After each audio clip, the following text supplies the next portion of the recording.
So, with a bunch of extra money now in the KDE EV, obviously you can't say, this is exactly what it's going to be used for. You're not the only person on the board. You don't control everything. But what sort of projects would that money be used for? Like, what does having extra money in the KDE EV actually help fund?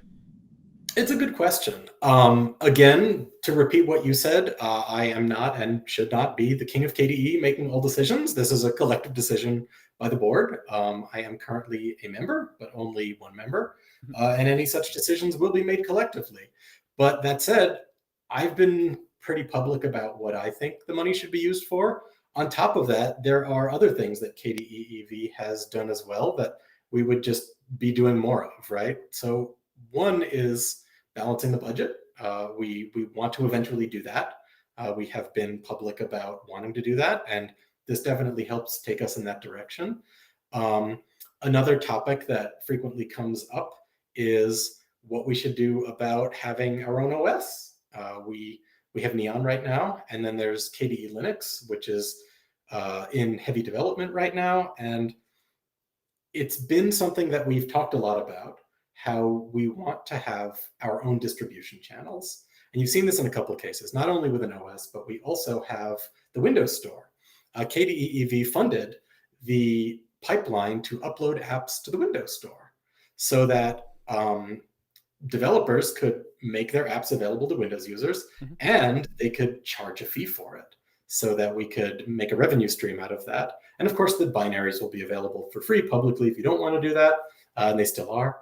But that's something that KDE EV put money into because we thought that it was important to control our own distribution. Mhm. So the Windows Store is one example, and our own OS is another example. You see how important this is to partners already. Slimbook and Tuxedo both use some variant of Neon in their shipping software. And so it's important that we, who do have a relationship with them, are being good stewards of this, right? So that's one option. We could do that. There's also the option of paying more people, employing more people, working on more projects. There's general maintenance of the software stack, fixing targeted bugs, implementing targeted features, time-limited projects to help spin up things that are strategically important but that aren't going on right now. I know there have been other people who have asked us to help fund activities that are currently outside of KDE so that we would sort of become a player in the larger Mm. ecosystem. Um, that's another thing that people have brought up. I can't comment on any of these specific things as to whether we'll do them or not. Sure. Again, these are internal discussions, but I think the point is that it's a good problem to have. Right. When you have a lot of money and many good options for what to spend it on, you're not in a bad situation. Right. And Right. one of my goals is to help us remain in this not a bad situation. Right. Maybe the regulators have an issue of you having too much money, you need to spend more of it, but that's much better than being in a position where you don't have enough and you're like, okay, what do we have to get rid of this year? Like, No, that's a bad situation to be in, very bad situation. And even if it's understandable because you just don't have the money, it still sucks to have to cut back and pull back and that sort of thing, right? Not a good thing. mhm. So we want to avoid that. As it currently stands, how many developers are actually paid for by KDEV? Let me think. Three, I believe three. Are those like contract workers, full time? Yes, Okay. they're all contract workers at this point. Mhm. And not just developers, we also have documentation, Mhm. and then we have promotion, and then we have internal office assistant, which is important for us to do this. We have some project managers and organizers for various things like KDE Eco and the Goals initiative. Mhm. But yeah, at the moment, it's just a couple of developers. And personally, I would like to see those ranks grow. I think that's something I have been pretty vocal about in the past. So this is not new here, but Mhm. that's something that I think is important. Mhm. So, okay, let's go back to the prompt for a bit. I've seen some, I guess, a kind of confusion about how it specifically will and will not appear. So my understanding is there is a requirement that your system, the KDE hasn't been installed in your system within the last 2 weeks for it to show up, something like that. So the code is only in 6.2. Mhm. So if you're running anything older, you won't see it. So no Debian users and no Kubuntu users have seen this yet. At the moment, it's all Arch and Tumbleweed and Fedora and other similarly relatively up-to-date distros. The conditions are that it has to be December, and you can't have seen it already in the year, and your system has to have been installed at least 2 weeks ago, so that we're not bugging you if you happen to install your system on December 5th, right? Right. You don't want to immediately get asked for a donation before you've gotten a chance to even make an impression.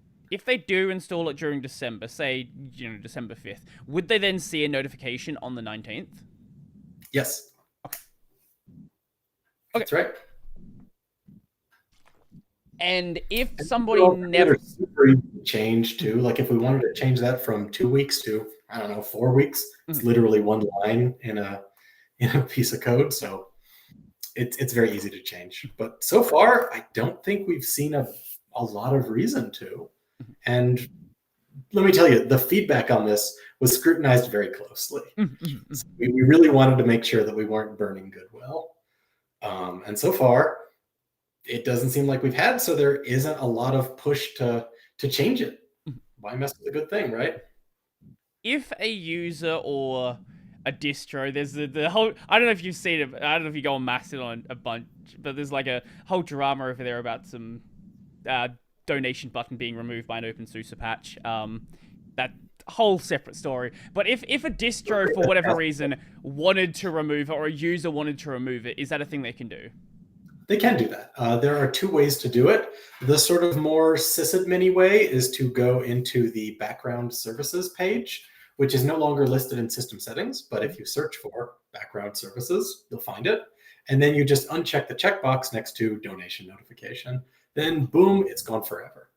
The other option is to simply suppress its notification in the notifications page in system settings. And that one is more exposed to users because we allow basically every aspect of KDE's notifications to be customized. But if you're a distro, probably the best thing to do is just to disable the KDE module in background services.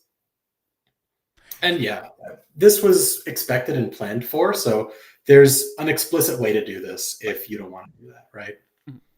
Right, because it could get a little bit odd if, say, you're Valve, for example, with the Steam Deck, where you have a prompt there to fund the project, but, people might be confused. Is it funding Valve? Is it funding KDE? Or there might maybe be you know what KDE is at that point, right? Like if you've installed a community distro, you probably know what KDE is. Sure. If you bought a product on a shelf, maybe the desktop is just the thing, right? And you've never heard of KDE. So it's perfectly acceptable and normal for anybody selling hardware to think maybe this isn't for us. And I would never be upset if they turned it off, right? That's perfectly within their rights to do. Now, my hope is when we're talking about my hope is when it comes to Ubuntu and Kubuntu, they just leave it on. That would be nice. That would be very nice. Yeah, that would be nice. I would count them as the community distros, yes. But we'll see. I mean, that's their choice. Ultimately, as distros, they get to choose what they want to keep, what they want to patch out. It's their right. And one of the reasons why I think we in KDE want to have our own distro is so that we can express those preferences too.